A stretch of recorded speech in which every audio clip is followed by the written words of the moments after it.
Dans le monde spirituel, il existe une réalité que beaucoup ignorent. Tous les chrétiens ne font pas peur à l'ennemi. Certains mènent une vie de foi superficielle, assistent au culte, lisent parfois leur Bible, mais n'exercent aucun impact réel contre les ténèbres. Le diable n'a aucune raison de les craindre, car il ne menace pas ses plans. Mais il existe une autre catégorie de croyants. Des hommes et des femmes qui, par leur foi vivante, leur persévérance et leur intimité avec Dieu, deviennent de véritables cauchemars pour le royaume des ténèbres. Ces chrétiens ne se contentent pas de croire en Jésus. Ils marchent dans l'autorité qu'il leur a donnée. Ils demeurent solides quand les tempêtes se lèvent. Ils déclarent la parole de Dieu avec puissance, ils n'ont pas peur de confronter l'ennemi, et leur vie de prière fait descendre la gloire du ciel sur la terre. Voilà les croyants que l'enfer redoute. Dans cette vidéo, nous allons découvrir ensemble les 5 types de chrétiens qui font trembler Satan. Et à la fin, tu sauras comment développer ces caractéristiques pour devenir, toi aussi, un guerrier spirituel que l'ennemi ne peut ignorer. 1. Le chrétien qui connaît son autorité. Il existe une vérité spirituelle que beaucoup de croyants ignorent. En Jésus-Christ, nous avons reçu une autorité incomparable. Pourtant, bien des chrétiens marchent dans la vie comme des soldats désarmés, alors qu'en réalité, Dieu les a équipés d'armes spirituelles puissantes. Ce décalage entre ce que nous possédons et ce que nous expérimentons fait que beaucoup vivent dans la défaite, alors qu'ils ont déjà reçu la victoire. Jésus lui-même a proclamé dans Luc 10, verset 19. Voici, je vous ai donné le pouvoir de marcher sur les serpents et les scorpions, et sur toute la puissance de l'ennemi, et rien ne pourra vous nuire. Ce verset n'est pas une métaphore vague. Il s'agit d'un transfert d'autorité. Comme un ambassadeur parle au nom de son gouvernement, nous avons été mandatés pour agir au nom du roi des rois. Le problème, c'est que Satan prospère grâce à l'ignorance. Un croyant qui ne connaît pas ses droits spirituels est comme un héritier riche qui vit comme un mendiant, parce qu'il ignore l'existence de son héritage. Le diable n'a pas besoin de nous vaincre si nous lui donnons volontairement l'accès à nos vies en doutant de notre position en Christ. Prenons une image simple. Un policier dans la rue n'est pas plus fort physiquement qu'une voiture. Pourtant, quand il lève la main, les véhicules s'arrêtent. Pourquoi ? Parce qu'il ne se tient pas dans sa propre force, mais dans l'autorité qui lui a été déléguée par l'État. De la même manière, un chrétien qui sait qui il est en Christ parle avec l'autorité du ciel lui-même. Quand il ordonne à l'ennemi de reculer, ce n'est pas une simple parole humaine, c'est une déclaration scellée par le sang de Jésus. Ce type de chrétien fait peur à Satan, car il ne se laisse pas impressionner par les mensonges de l'ennemi. Lorsque le diable murmure « Tu es faible, tu es seul, tu es vaincu », il répond avec la vérité « Je suis fort en Christ, jamais abandonné, plus que vainqueur ». Il ne supplie pas Dieu d'accomplir ce que Dieu a déjà donné, mais il marche dans la conviction que la victoire de la croix est sa réalité quotidienne. Pratiquement, cela signifie que nous devons investir du temps à étudier la parole pour comprendre notre identité en Christ. Nous devons confesser cette vérité à voix haute jusqu'à ce qu'elle devienne une conviction inébranlable dans notre cœur. Car l'autorité spirituelle n'est pas seulement une doctrine, c'est une manière de vivre. Quand un chrétien connaît son autorité, il cesse de subir et commence à régner. Il n'attend plus passivement que les choses changent. Il parle, il proclame, il ordonne. Et chaque fois qu'il ouvre la bouche avec foi, les démons tremblent car ils reconnaissent non pas sa voix humaine, mais l'autorité du Christ en lui. Voilà pourquoi le chrétien qui connaît son autorité est une véritable terreur pour l'ennemi. 2. Le chrétien qui ne peut pas être déplacé. Dans un monde instable, rempli de pressions, de crises et de tempêtes, il y a une catégorie rare de croyants qui se distinguent, ceux qui demeurent inébranlables. Ils ne sont pas immunisés contre les épreuves, mais ils refusent de se laisser déraciner par elles. Ce sont des hommes et des femmes dont la foi reste ferme, même quand tout autour d'eux s'écroule. Et c'est exactement ce genre de chrétien qui fait trembler l'ennemi. Satan sait que la plupart des gens sont facilement ébranlés par la souffrance, les déceptions ou les délais de Dieu. Il utilise la maladie, les problèmes financiers, les trahisons, les doutes, dans l'espoir que le croyant abandonne sa foi. C'est ce qu'il a tenté de faire avec Job. L'Écriture nous dit que malgré la perte de ses biens, de sa santé et même de ses enfants, Job n'a pas maudit Dieu. Sa fidélité a réduit à néant les plans du diable. Être inébranlable ne signifie pas ignorer la douleur ou prétendre que les problèmes n'existent même pas. Cela signifie choisir de rester fixé sur Dieu et sur ses promesses, quelles que soient les circonstances. L'apôtre Paul écrivait dans 1 Corinthiens 15, 58. « Ainsi, mes frères bien-aimés, soyez fermes, inébranlables, travaillant de mieux en mieux à l'œuvre du Seigneur, sachant que votre travail ne sera pas vain dans le Seigneur. » Paul connaissait les tempêtes de la vie, persécutions, emprisonnement, naufrage, rejet. Pourtant, il a persévéré, parce qu'il avait des racines profondes dans la parole et dans la communion avec Dieu. Un chrétien inébranlable ressemble à un arbre enraciné au bord d'un fleuve. Les vents peuvent souffler, la pluie peut tomber, mais ses racines plongent si profondément qu'il reste debout. Dans le psaume 1, il est écrit que celui qui médite la loi de l'Éternel jour et nuit est comme un arbre planté près d'un courant d'eau qui donne son fruit en sa saison et dont le feuillage ne se flétrit point. Voilà l'image d'un croyant solide, constant, stable et productif, même au milieu des tempêtes. Satan déteste ces chrétiens, car il ne peut pas les manipuler par les émotions. Beaucoup vivent leur foi selon ce qu'ils ressentent. Quand tout va bien, ils louent Dieu, mais dès qu'une épreuve surgit, ils doutent de sa bonté. L'ennemi se sert de cette instabilité pour semer le découragement et la peur. Mais face à un chrétien inébranlable, il perd son pouvoir. Car ce dernier ne fonde pas sa foi sur les circonstances, mais sur le caractère immuable de Dieu. Être inébranlable demande un choix quotidien. C'est décider de croire que Dieu est fidèle, même quand les prières semblent sans réponse. C'est refuser de laisser les circonstances dicter notre vision de Dieu. C'est proclamer comme Habacuc, car le figuier ne fleurira pas, la vigne ne produira rien. Mais moi, je me réjouirai en l'Éternel, je tressaillirai de joie en le Dieu de mon salut. Habacuc, très diécisiet à diéciocho. Dans la pratique, ce type de stabilité spirituelle s'acquiert en développant des racines solides. Une vie de prière régulière qui nourrit la communion avec Dieu. Une méditation constante de la parole qui construit une foi solide. Une discipline de louange et de gratitude, même dans les moments sombres. Une persévérance dans la communauté chrétienne, car les racines se renforcent aussi dans l'unité. Quand Satan attaque un tel chrétien avec des pensées de découragement, il se heurte à un mur de foi. Quand il essaye de semer la peur, il trouve une personne qui proclame la paix de Dieu. Quand il tente d'ébranler sa confiance, il entend une voix déclarer « Dieu est mon rocher, ma forteresse et mon libérateur ». Voilà pourquoi un chrétien inébranlable est une menace pour le royaume des ténèbres.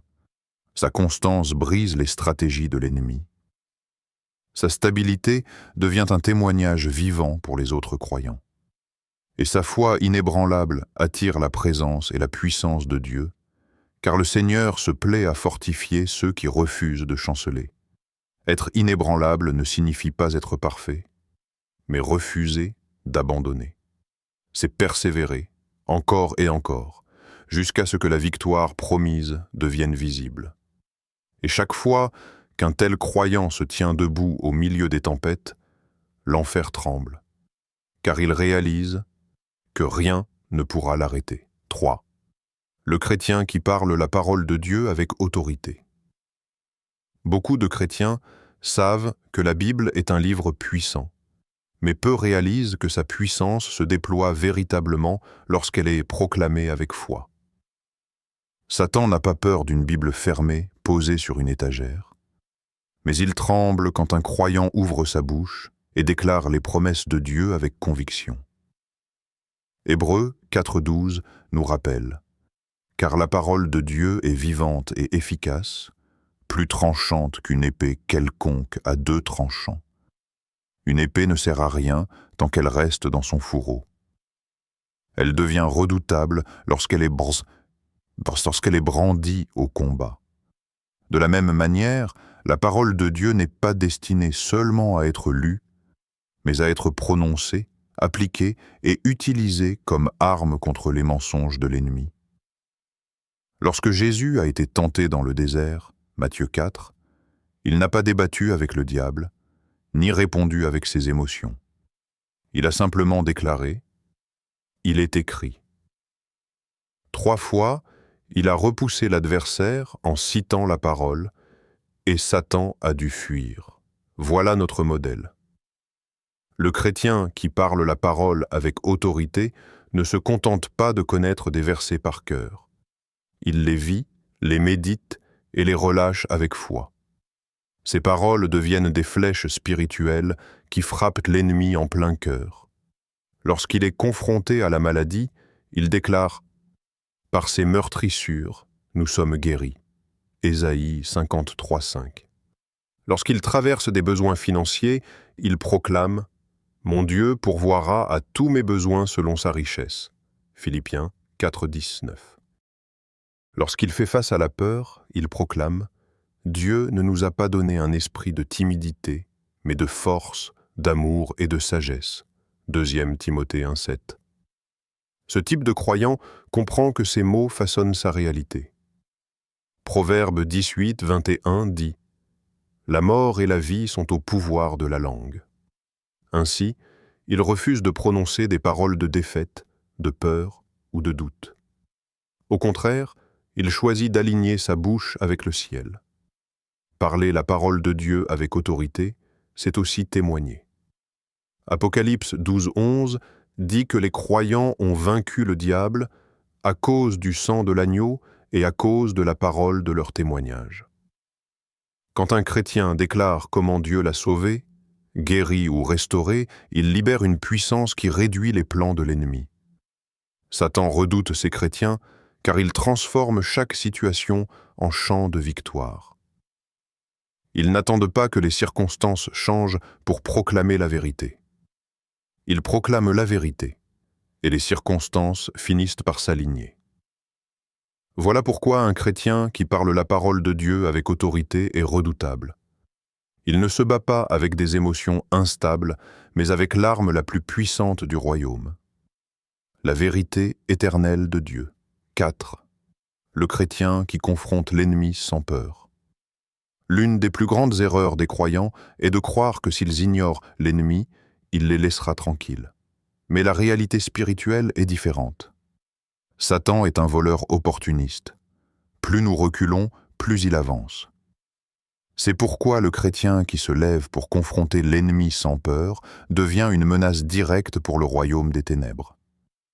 Jacques 4,7 nous donne une stratégie claire. Soumettez-vous donc à Dieu, résistez au diable, et il fuira loin de vous.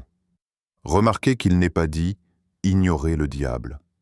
Le mot « résister » implique une opposition active, un combat volontaire. Le chrétien qui confronte l'ennemi comprend qu'il ne peut pas rester neutre dans la guerre spirituelle. Lorsqu'il voit l'ennemi attaquer sa famille, sa santé, sa foi, il ne se contente pas de subir. Il se lève dans la prière, le jeûne et les proclamations spirituelles pour briser les œuvres du diable. Prenons l'exemple de David face à Goliath, 1 Samuel 17. Alors que tout Israël tremblait de peur, David a refusé de reculer. Il a couru vers le géant en proclamant « Aujourd'hui, l'Éternel te livrera entre mes mains ». Ce n'était pas de l'arrogance, mais la conviction que Dieu combat pour lui. C'est cette audace spirituelle qui fait la différence. Confronter l'ennemi sans peur ne signifie pas l'attaquer avec colère charnelle, mais utiliser les armes spirituelles que Dieu nous a données. La parole, la prière, le jeûne, le nom de Jésus et le sang de l'agneau. C'est s'opposer aux mensonges par la vérité, aux malédictions par la bénédiction, aux ténèbres par la lumière. Un chrétien courageux ne tolère pas l'oppression comme une fatalité. Il refuse de considérer les maladies, les chaînes familiales ou la stagnation spirituelle comme une normalité. Au contraire, il déclare la victoire de Christ et se bat jusqu'à ce que la liberté devienne manifeste. Satan craint ces chrétiens car ils ne reculent pas. Quand ils discernent une attaque, ils passent immédiatement à l'offensive. Ils savent que Jésus est venu pour détruire les œuvres du diable, première lettre de Jean 3,8, et ils participent activement à cette mission. Ce type de croyant est animé d'une sainte indignation contre les œuvres des ténèbres. Au lieu de subir en silence, il s'élève et proclame « Assez ! Au nom de Jésus, cette situation doit changer. » Cette audace spirituelle attire la puissance de Dieu et met l'ennemi en déroute. En résumé, le chrétien qui confronte l'ennemi sans peur n'est pas impressionné par les attaques des ténèbres. Il sait qu'il combat à partir d'une victoire déjà acquise à la croix. Et chaque fois qu'il se lève, l'enfer recule. 5. Le chrétien qui vit une vie de prière. Parmi toutes les disciplines spirituelles, la prière est sans doute celle que Satan redoute le plus. Pourquoi ? Parce qu'elle connecte directement le croyant à la source même de toute puissance, Dieu lui-même. La prière est bien plus qu'un rituel religieux ou quelques mots récités machinalement. C'est une communion vivante, une ligne directe entre le ciel et la terre. Un chrétien qui a compris cela et qui fait de la prière un style de vie devient une véritable terreur pour l'ennemi. L'apôtre Paul exhorte dans Éphésiens 6,18 « Faites en tout temps par l'Esprit toutes sortes de prières et de supplications. Remarquez qu'il ne parle pas d'un acte occasionnel, mais d'une constance. » Le chrétien redoutable n'attend pas que les crises surviennent pour prier. Sa vie entière est bâtie sur la communion avec Dieu. Comme l'air qu'il respire, la prière est une nécessité vitale. Satan sait qu'un chrétien qui prie sérieusement devient spirituellement invincible. C'est pourquoi l'ennemi s'emploie à distraire, à fatiguer ou à décourager les croyants dans ce domaine. Il sait qu'un chrétien qui néglige la prière devient vulnérable, faible et facilement manipulable. Mais à l'inverse, quand un croyant s'enracine dans une vie de prière, il devient un géant spirituel. Prenons l'exemple de Daniel. Malgré un décret royal interdisant la prière, il a continué à fléchir les genoux 3 fois par jour face à Jérusalem.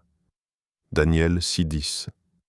Il savait que prier pouvait lui coûter la vie, mais il ne pouvait pas abandonner son intimité avec Dieu. Résultat, Dieu a fermé la gueule des lions et a élevé Daniel au-dessus de ses ennemis. Voilà le fruit d'une vie de prière constante. La protection, la faveur et la victoire. La prière n'est pas seulement une demande de secours, elle est aussi une arme de guerre. Dans Actes 16, Paul et Silas, emprisonnés injustement, se sont mis à prier et à chanter des louanges. Résultat, un tremblement de terre a ouvert les portes de la prison et brisé leurs chaînes. C'est un rappel puissant que la prière a la capacité de changer l'atmosphère spirituelle et de provoquer des percées dans le naturel. Le chrétien qui vit une vie de prière développe différentes dimensions de cette pratique. La prière de supplication, où il présente ses besoins et ceux des autres. La prière d'intercession, où il se tient à la brèche pour sa famille, son Église, sa nation. La prière de reconnaissance, où il exprime une gratitude constante. La prière de guerre spirituelle, où il confronte et renverse les œuvres de l'ennemi, la prière contemplative, où il s'arrête simplement pour demeurer en silence devant Dieu et recevoir son amour. Ces différentes facettes de la prière rendent le croyant équilibré, puissant et sensible à la voix du Saint-Esprit. Plus il prie, plus il discerne les ruses de l'ennemi, et plus il devient difficile à tromper.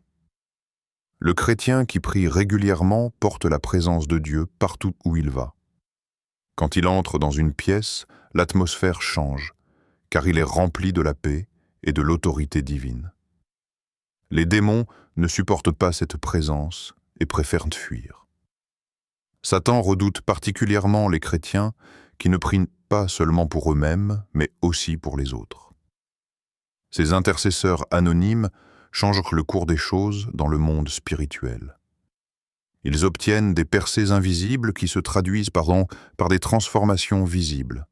En réalité, la prière n'est pas une option pour le chrétien victorieux, c'est son oxygène. Chaque fois qu'il prie, il puise dans la puissance de Dieu, et chaque fois qu'il cesse de prier, il s'expose à l'ennemi. C'est pourquoi Jésus a dit dans Luc 18, « Il faut toujours prier, et ne point se relâcher. » Nous avons vu aujourd'hui que tous les chrétiens ne sont pas une menace pour l'ennemi, mais que 5 catégories de croyants font véritablement trembler le royaume des ténèbres. Celui qui connaît son autorité en Christ, celui qui demeure inébranlable dans la foi, celui qui proclame la parole avec puissance, celui qui confronte l'ennemi sans peur, et enfin celui qui vit une vie de prière constante. Ces caractéristiques ne sont pas réservées à une élite spirituelle. Elles sont accessibles à tout enfant de Dieu qui choisit de marcher dans la victoire de la croix. La question est simple. Quel type de chrétien veux-tu devenir? Un croyant passif, ignoré par l'ennemi, ou un guerrier spirituel qui fait reculer et ténèbres partout où il passe? Le choix t'appartient.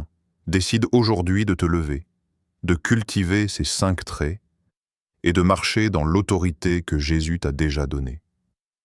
Si ce message t'a encouragé, je t'invite à t'abonner à cette chaîne. Ensemble, nous allons continuer à plonger dans la parole, à grandir dans la foi et à apprendre à vivre une vie victorieuse en Christ. Active aussi la cloche pour ne rien manquer. À très bientôt et que Dieu te fortifie dans ton chemin spirituel.